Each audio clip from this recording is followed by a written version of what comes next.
you. Good evening, and thank you for joining us in a very, very important conversation. I've spent the better part of the last week talking about the oxygen crisis, the crisis for beds, the crisis for medication, the number of dead bodies being taken into graveyards and crematoriums. We've talked about governments blaming each other, but we haven't spent, unfortunately, enough time talking about healthcare workers, doctors, nurses, people on the ground collecting samples, who many of the doctors who have joined us in our conversation have talked about how after putting in everything they had in them during the fight last year, not taking leave, not seeing their family members, getting sick themselves, passing on the virus to their family members in many cases, losing family members in many cases. Most doctors I spoke to said they just cannot find it in themselves to fight all over again. But they have to. They don't have a choice. Most of them haven't taken a break at all for over a year. And they find themselves right now in a fight that is ghastly and much worse. I mean, we've had doctors, senior doctors, managing directors and medical officers who are leading hospitals who are breaking down on camera in front of the media, which never happens because I understand that doctors are taught how to actually deal with bad information. This is part of their training. Obviously, what they're seeing and what they're going through right now is much worse than any training has ever covered. Much needs to be said about the impact this will have on their mental health, about the grief they experience every time they lose a patient, about the trauma of having to constantly communicate bad news to family members, and consider the fact that this is worse because doctors normally like to say we did everything we could. But when you don't have oxygen, which is the fundamental basis of treatment for a COVID patient, how do you say that we did everything we could?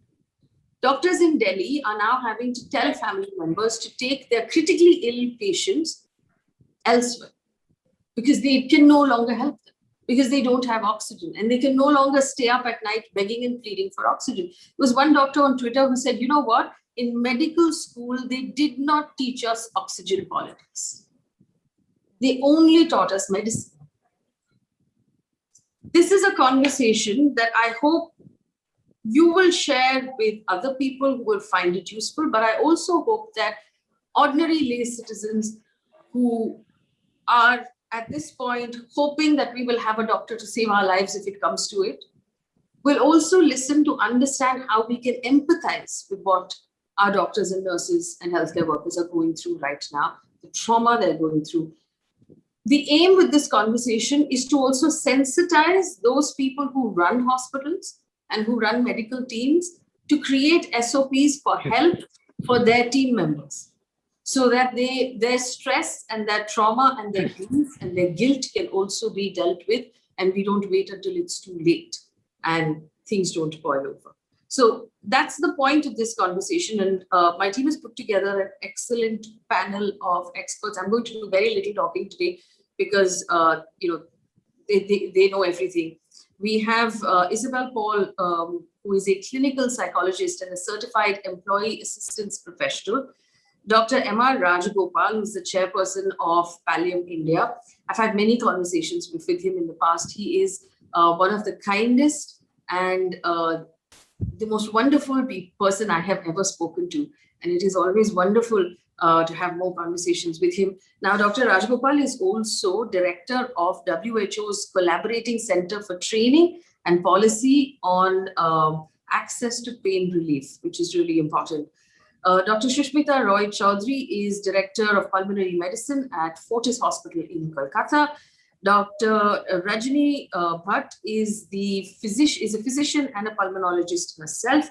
I welcome all of you to this conversation, and thank you for joining us. I want to start with Dr. Bhatt, if I may. Dr. Bhatt, before we started this conversation, you said that your husband is currently dealing with the oxygen crisis as well. I'm sure as a pulmonologist, you are also getting constant calls about what's going on. Would you give us some instances of what the doctors are going through at this point and what that trauma is like from the other side for them? Hi, Faye, and thank you so much for inviting us for this really important conversation. And what you mentioned earlier about the student who said that we were not taught, or we didn't study oxygen politics in medical school.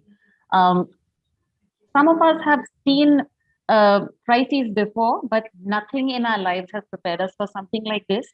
And yes, in our times of training, we've all trained in a country which has limited healthcare resources, intensive care, and certain higher end treatment modalities have always been out of reach. So we've sometimes had to say no.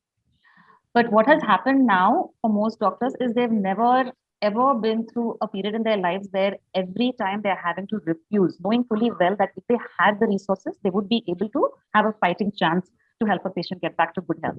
I've had instances where just 2 days back, and this was really distressing personally for me because it's a very dear friend, someone I consider a mentor, reached out to me about her employee who's in Delhi and said that this is a young man who needs oxygen, who needs a bed with oxygen. And we were searching for a hospital which would have availability, knowing fully well that we also have to keep in mind that hospitals were running short. So I was trying, my husband was trying, my friend in Bombay was trying. Eventually, we did get him to a hospital bed, but it was hours too late. In the meanwhile, we had been frantically phoning. I had a friend whose father had come home from hospital, needed an oxygen concentrator, and he was starting to improve. So we were doing things like that, calling up this friend and saying, hey, is your father's saturation now hitting 92, 93? You think you can give your concentrator over to this young man? And she was like, yeah, I'll rush it over. So these are the kind of calls that people are making, trying to figure out that, oh, this is where my father is, this is where that young man is. Maybe I can share my resources. Everyone's trying their best. We get this young man to a hospital, but the next day we found out that he didn't make it. And there was rage, there was anger, there was shame, and there was a sense of having failed this young man collectively. There's nothing in our lives that has prepared us for this. There's nothing in our lives that has prepared us. Dr. Bhatt, would you explain to us what vicarious grief is? At some level, this exemplifies it. I may not know this young man, but I know what he means to my friend, the most celebrated employee in her team. He's someone's brother, he's someone's father. And all of yesterday, there are a bunch of people who are trying to be connected, trying to find the resources for someone they don't know. And the next day when we hear that we tried, we got him a bed, but despite that, we lost him. My conversation with my friend was anger, shame, grief. It was all of that, but it was also, we've not been taught how to process this well. It's going to stay with me. This is not something I will be able to erase from my mind. Each of these young people, a problem that happens is that after some time it starts looking like statistics, right? In this state, so many deaths per day. There's so many deaths. They're not numbers. These are people. And each time you get connected to one person and you're trying for them, you might be running a list. We have a wonderful group of volunteers who are just manning phone lines, trying to find oxygen, trying to find hospital beds. These are young people with no medical training. They've never seen death and devastation before. And that's another part. We have to support the people who have never seen this. There are health journalists on the ground. There are volunteers on the ground. If we ourselves, who are supposedly trained, are struggling, I wonder at the magnitude of the grief that these young compassionate souls are feeling. So I've been over the last several days making phone calls with people who reach out, trying to connect them to people in the local corporation, trying to find a bed. I've managed successfully to help 4 people over the course of the whole week. But there was one instance where we were trying, I was making phone calls, and there's a certain amount of desperation, there's a certain amount of stress when you're doing that. And the message came back saying, you can stop now because the person has passed away. And this, it is very difficult to explain that sense of silence that sort of descends on you when that happens, because you never knew this person. You've never met this individual. He's just a WhatsApp forward of name, whatever his this thing is, but you feel inadequate. So, and that was one of the reasons why I felt this conversation was important, because I cannot imagine what's happening in ERs for doctors who are trying to save people that they aren't able to save. Isabel, Paul, if I may ask you this, I was reading about and a lot of this has been written about overseas. Not enough has been written about it in India. The guilt that doctors feel every time they lose a patient. Would you tell us or tell our layperson audience the trauma that doctors and nurses go through every time a patient is lost, especially in a situation like this? Okay, I want to explain this in a slightly different way, if you don't mind. Yeah. So when we're talking about trauma, there are it's how we're defining trauma and the kind of reactions that we have. One of the things that we tend to have whenever something traumatic happens to us is we tend to kind of go hyper arousal. So we get very anxious. And then we start becoming more hypervigilant. We look around. We're startling, anxious, panic attacks, all of those things. Some of us have the other reaction where we might have a little more of rage and anger. And a lot of the time, this is what happens, that we're working with someone, we're not able to help them. We feel responsible for them. And if you think about from a doctor's perspective, my commitment is to care for this person, it's to provide compassion, it is to provide empathy for this person. And I do as much as I can. But when you come back to that whole guilt aspect of it, one of the things that I'm hearing and I'm seeing is that the guilt over there is not so much, like you rightly said, because of what I did, but because I know that this was preventable, right? So if I think about it, 1 year ago when COVID hit out, right then, you just go back 1 year back, we were talking about, we don't have ventilators. We need the lockdown for all this time to prepare everything.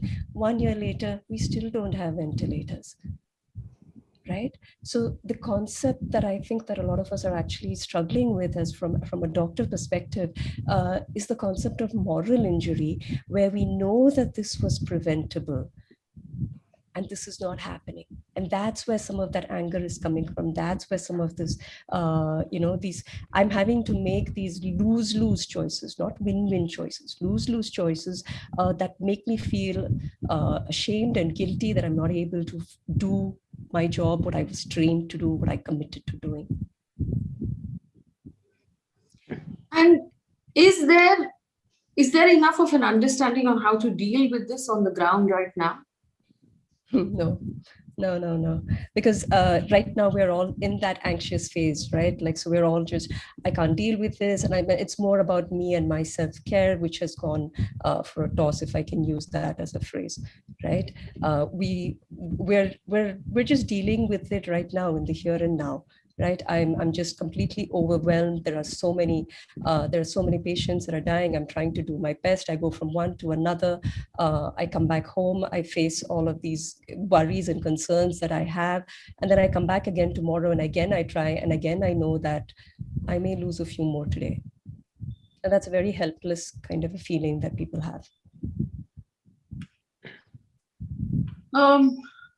We bring in Dr. Chaudhary. Dr. Chaudhary, you're at a hospital in Kolkata. What has the experience been on the ground, especially with the younger residents, with the nurses, who perhaps, I mean, I know that everyone in the medical field is seeing something like this for the first time, but the ones who have less experience than yourself?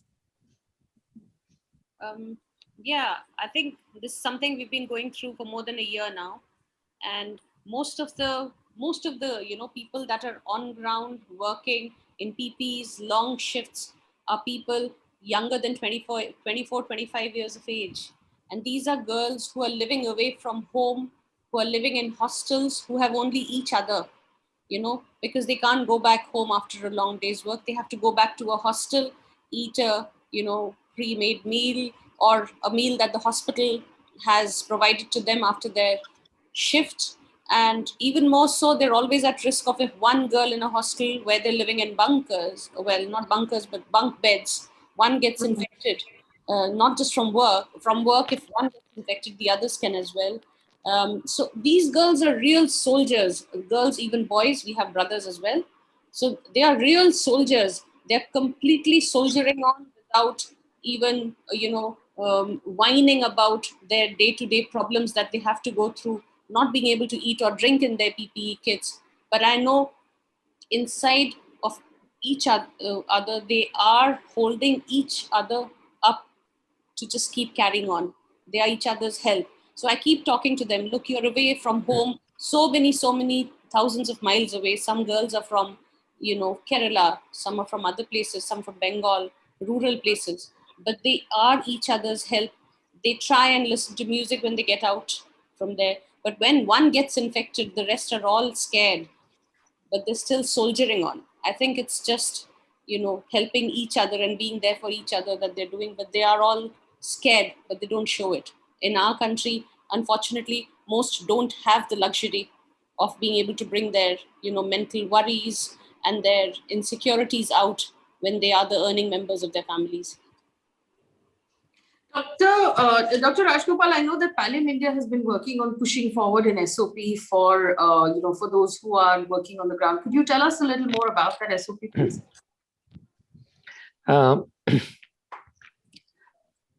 Thank you, Faye, for bringing this subject up, because this is something that's never talked about. When we talk about grief, we talked about disenfranchised grief. We are not supposed to have grief. We are supposed to be made of steel and concrete. The fact is very much otherwise. It's only, you are now asking about COVID, but this is not only about COVID. This is something that people live with. I think Rajani mentioned that a preventable issue, and Isabel mentioned that preventable issue causing grief.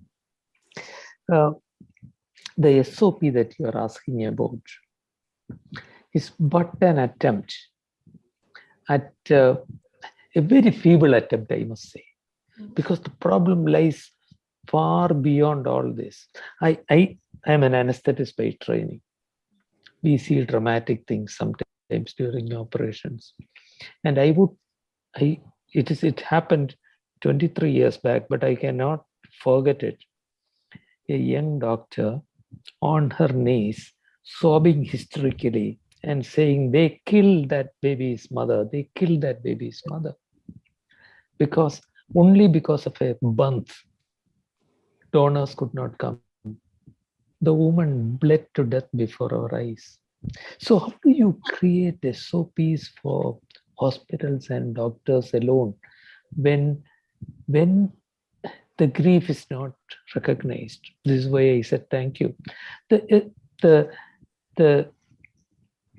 process is but an attempt. The current treatment is still disease focused. It's always disease focused. Nobody bothers about mental health and social health. You do scans and find MRI. What we need in all healthcare system, not only in COVID-19, is true healthcare.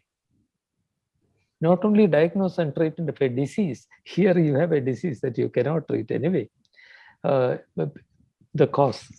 And so what we need is identifying the elements of suffering, whether that be physical, social, or mental.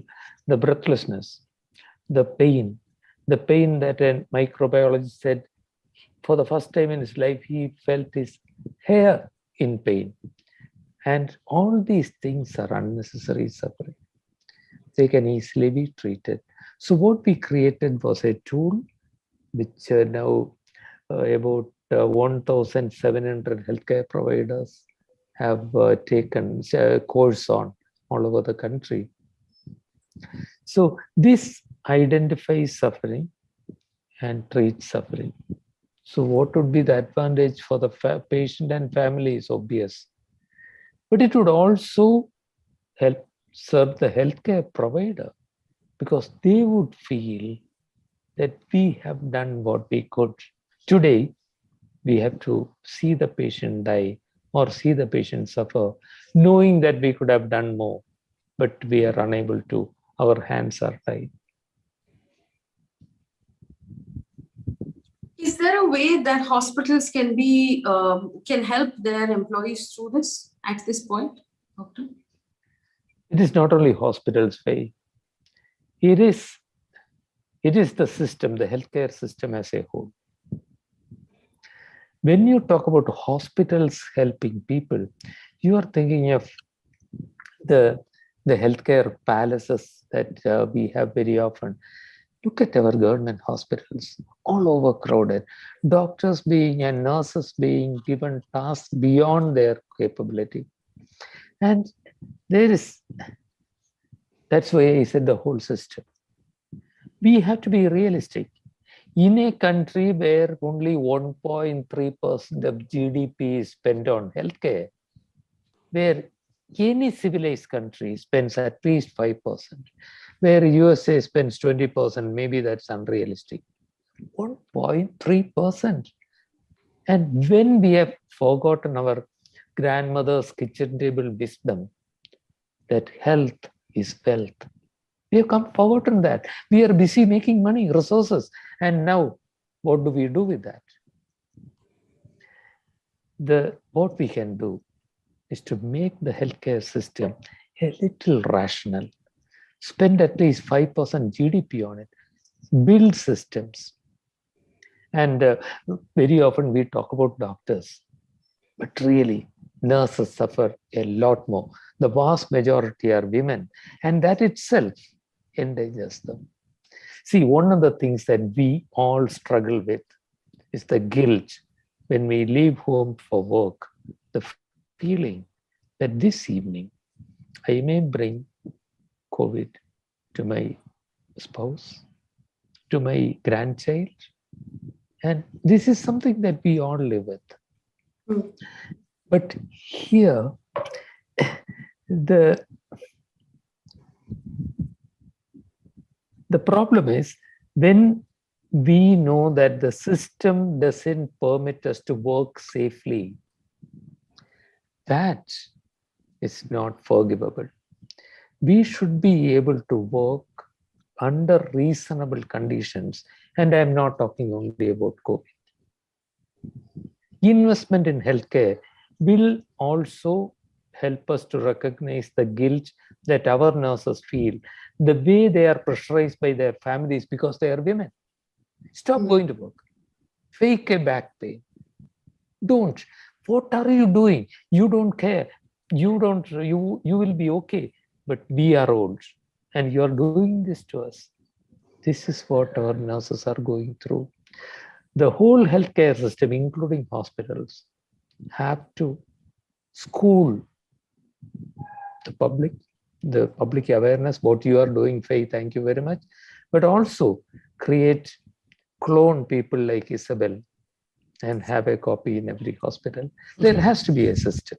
There has to be a system where that girl who I saw on her knees, sobbing in grief and crying out, they have killed that baby's mother. Those people need a hand to hold. They need help to come back to normal functioning, not to run away from this. Isabel, coming back to how we can clone one of you in every hospital, are the private hospitals at least a little better off right now than our public healthcare? I'm not sure if I should be making those comments, but not really, in a way. I'm just going to defer back for a second to the question that you asked Dr. Rajagopal, which was in terms of what can our hospitals do for their people.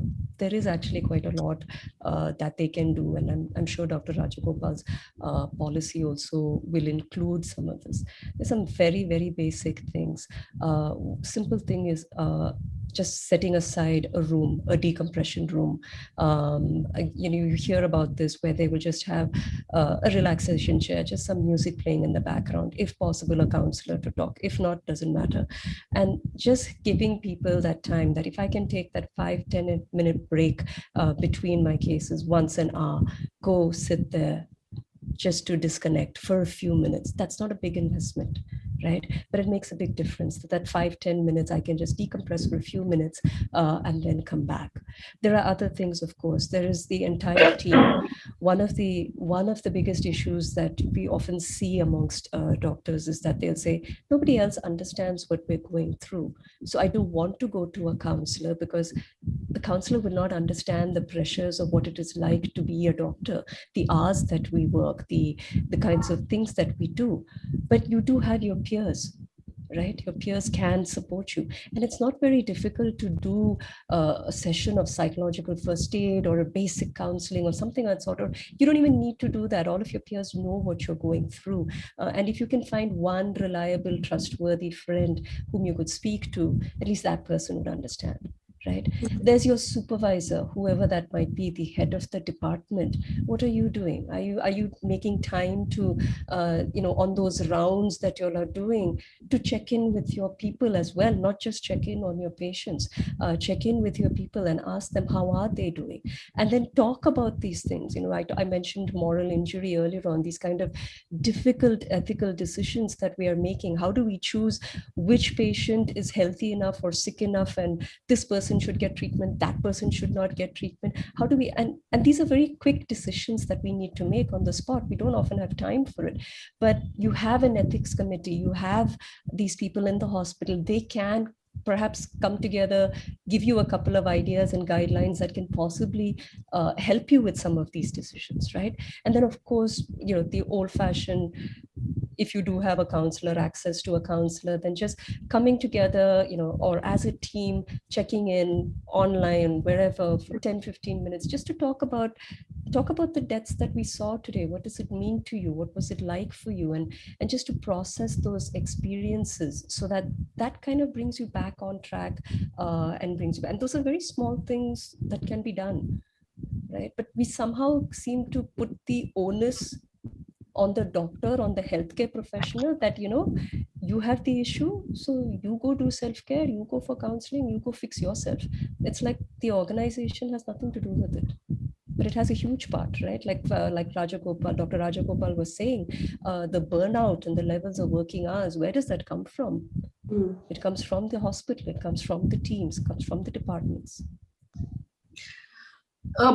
Dr. Ashmi, but the other question that's popping up is people want to know, if we have a family member who is a doctor or a nurse or a frontline worker in some way, how can families provide help? Because obviously there is this divide, because I don't know what's going on in the hospital. I don't know what this person is going through during their working day or their working hours. So what sort of solace can families provide? I think that's such an important part of keeping us going. It's what Dr. Rajagopal mentioned about, young women, nurses who are being dissuaded by their families with the added emotional burden or the responsibility that you are choosing a career which is putting our lives at risk. So there's this one extreme where you have an absolutely unsupportive environment. There's someone who's trained, who's intelligent, who's capable, and who has a desire to serve and who's being held back. And on the other hand, you could have a family where they understand where your intention comes from, where your sense of meaning and fulfillment comes from. I remember very clearly when all of these, when talk about work for the pandemic started, I spoke to my elderly parents, and my parents were like, "This is what you must do." There was no doubt in their mind. There's no doubt in my husband's mind that this is what you must do. This is what you were trained for. This is what you were made for. That being said, it is the magnitude of grief and sorrow that we carry is sometimes incomprehensible for them. Our families who have seen us through training know some of it, because very rarely we do share our stories with families. Most of the time we carry it within us. So even understanding, I saw something the other day, and I thought it's something that I could try to use even within my family. That there's this little toy which it's a plushie which you can turn upside down. On one side it's pink and the other side it's blue, or it's two different colors. And if you just put that on the table, I don't even need to say it, but when you see that color, it means I need my quiet space. I've had a bad day.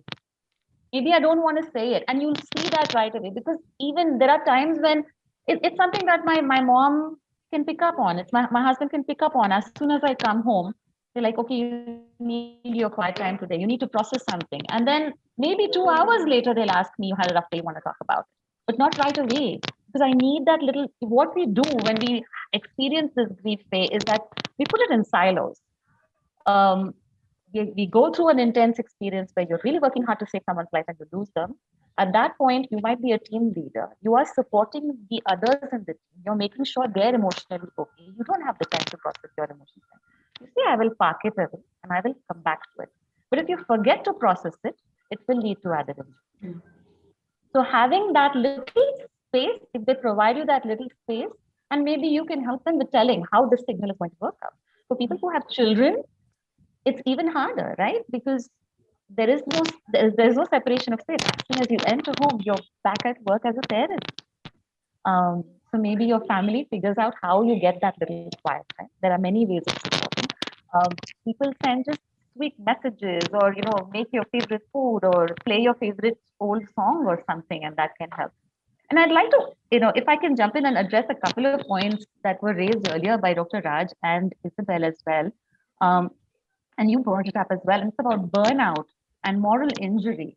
And there are certain specialties which are more prone to burnout. We know that even within medicine, there are lots of studies which talk about which specialties are more prone to burnout. Women are more prone to burnout because they also carry more responsibilities at home. So there's the personal and professional responsibilities.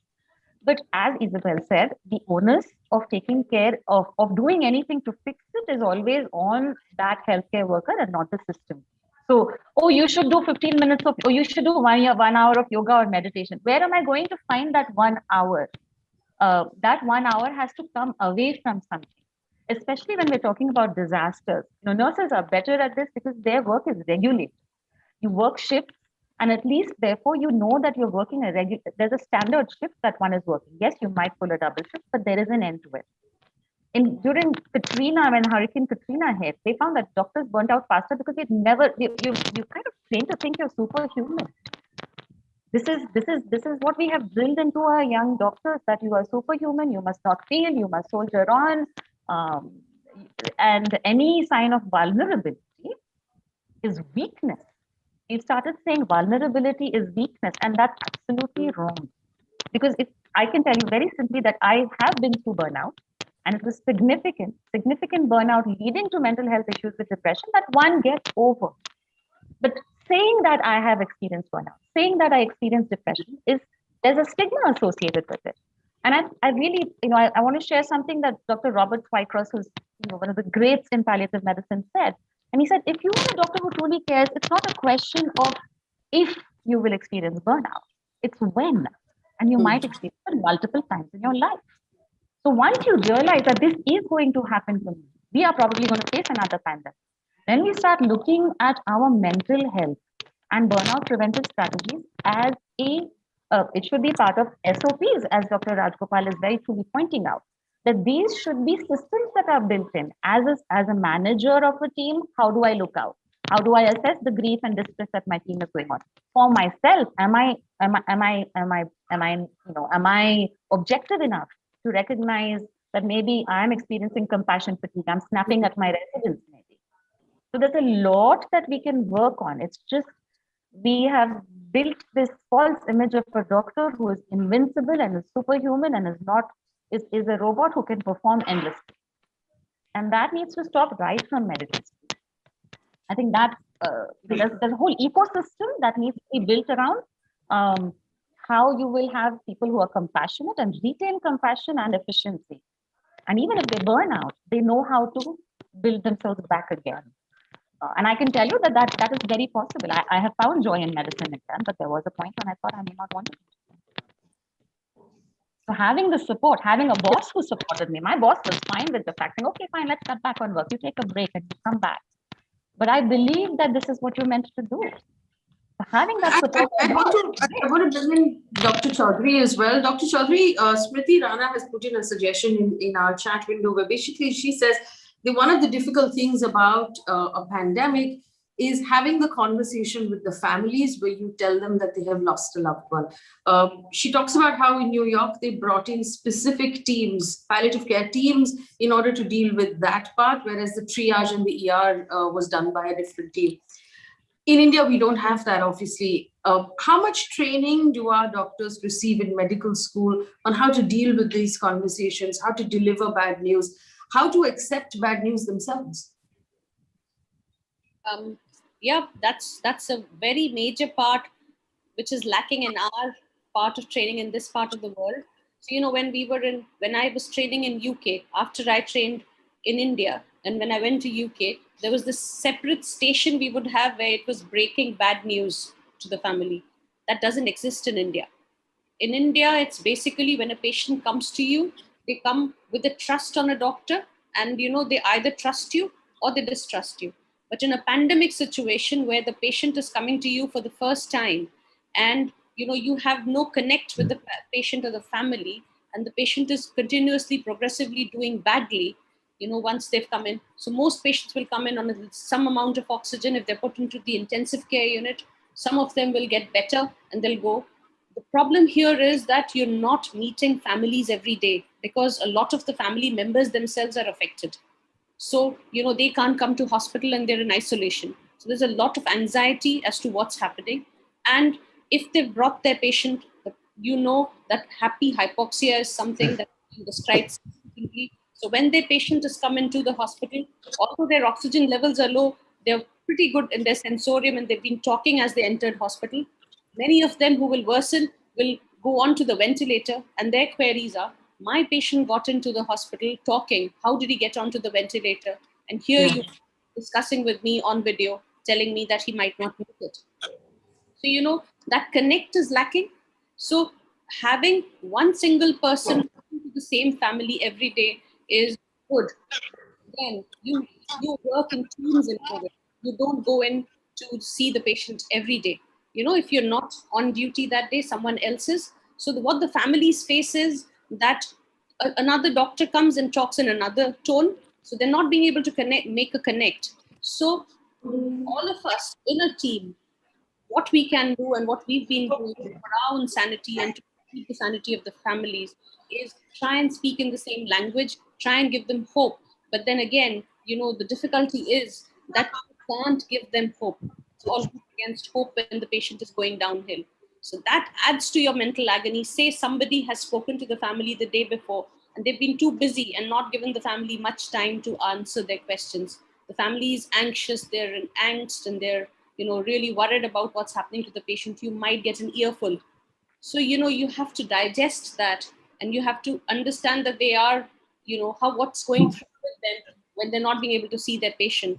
But at the same time, it's not just one patient's family you talk to. If you're working in an intensive care unit full of 30, 35, 20, 25 patients who are all very sick and each family wants update all the time, it does function, put a little bit of,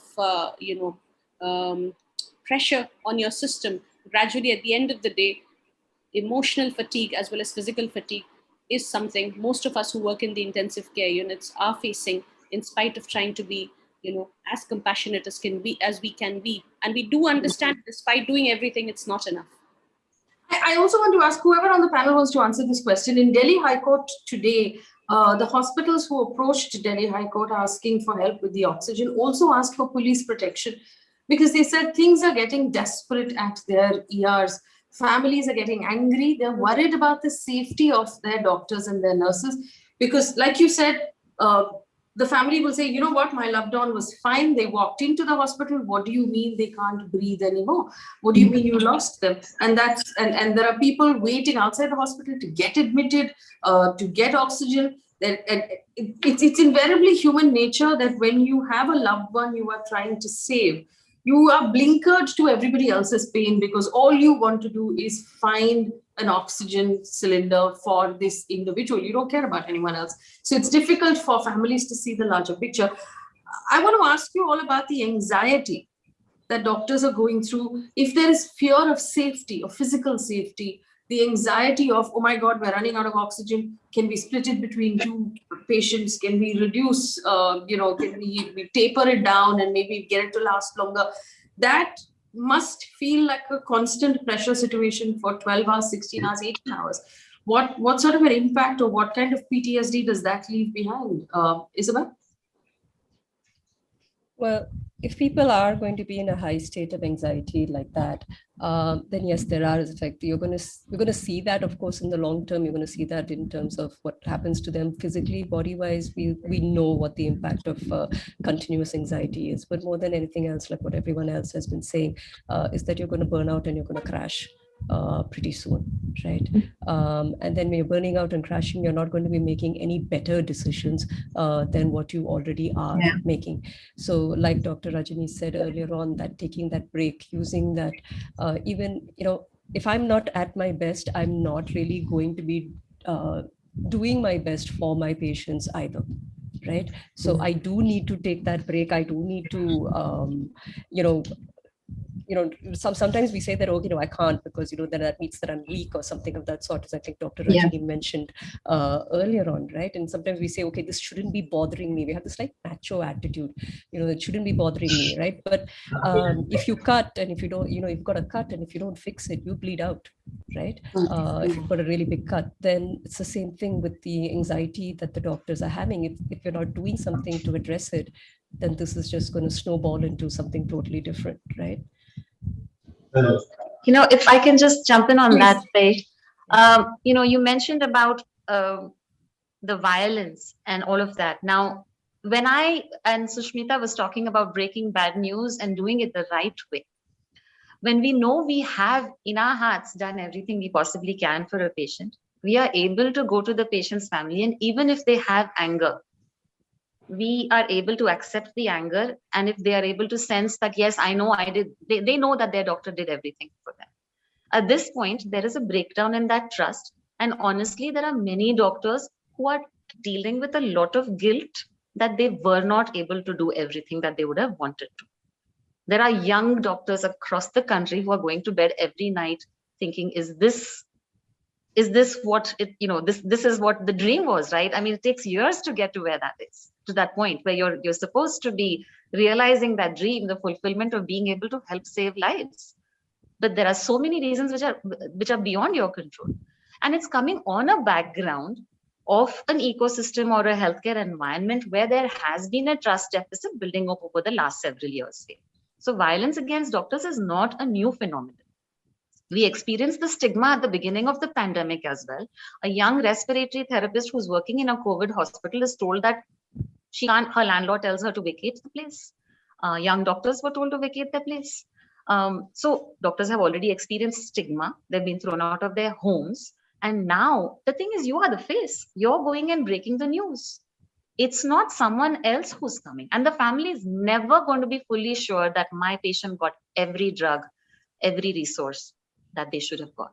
And Dr. Bhatt, also there's the anxiety of contracting the virus, hearing about your team members who've gotten sick, hearing about team members who've been lost to the virus. So it's in the back of your head. I mean, I've had doctors tell me this, that you're in Mumbai, they've faced bomb blasts, they've faced terror attacks, but never was there a risk from touching your own patient. Because once the tragedy was over, it was over. It was never this. You were never afraid of coming in contact with the patient. I'm going to defer a little bit on that. As Sushmita and I are pulmonologists, so we deal with respiratory infections and get ourselves exposed to things like this pretty often. I think the biggest fear we carry is that we were always okay with the fact that we will take precautions to protect ourselves, but knowing that this is something that I can pass on to my family members so easily, that's a far greater fear. We can take responsibility for our health. It's when you start feeling responsible that I may infect my mother, my father. I think I have friends and colleagues who are taking care of large loads of family members while their mothers and their fathers are in the ICU. Imagine that you don't have, you're not able to be a daughter or a son. You have to continue to be a doctor to so many. There is no room for you to process the potential loss, the anticipatory grief of your own parent going down at that point. Hey, you asked sorry. Yes.